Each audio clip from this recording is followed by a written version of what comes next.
Hi அஸ்ஸலாமு அலைக்கும். இன்றைக்கி வந்து ரொம்ப சிம்பிளாக ஒரு 1/2 கிலோ அரிசியில் ஜீரக சம்பாவில் வந்து தம் பிரியாணி தான் ஆக்க போகிறோம். அதுக்கு பிரியாணியில் பட்டை கிராம்பு போட்டு நல்லா ஒரு 5 பெரிய வெங்காயத்தை கட் பண்ணி போட்டுக்கோங்க.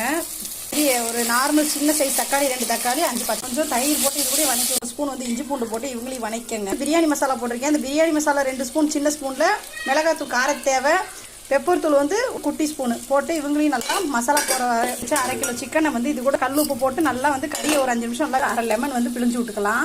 நான் இப்போ 1 டம்ளர் அரிசிக்கு வந்து 1/2 டம்ளர் தண்ணி வைக்கிறேன். இப்போ வச்சுட்டோம் 1/2 டம்ளர் 15 நிமிஷம் நான் ஜீரக சம்பா அரிசியை வந்து ஊற வச்சிருக்கேன். இப்போ இவங்களை அரிசியை போட்டு நாம அடுப்பை வந்து சிம்மில் போட்டு க்ளோஸ் பண்ணிடலாம். வந்து மூடிய ஸ்டேஜ் வரணும். இந்த ஸ்டேஜ் வந்ததுமே பக்கத்தில் ஒரு தோசைக்கல்லை வந்து நல்லா சூடேற்றி சிம்மில் போட்டு நல்லா ஒரு 10 நிமிஷம் இந்த மாதிரி நான் சொன்ன ப்ராசஸ்லாம் பண்ணி ரெடிஷன் வந்துருச்சு. இப்போ நம்ம அடுப்பை ஆஃப் பண்ணிவிட்டு நாம் நல்லா ஒரு 1/2 மணி நேரம் இந்த மாதிரி தம் போட்டுருங்க. சாப்பாடு பாருங்கள் எப்படி உதிரியாக ரெடியாக இருக்குன்னு. என்னோட வீடியோ உங்களுக்கு பிடிச்சிருந்தா லைக் பண்ணுங்கள், ஷேர் பண்ணுங்கள், மறக்காமல் சப்ஸ்கிரைப் பண்ணுங்கள். தேங்க்யூ.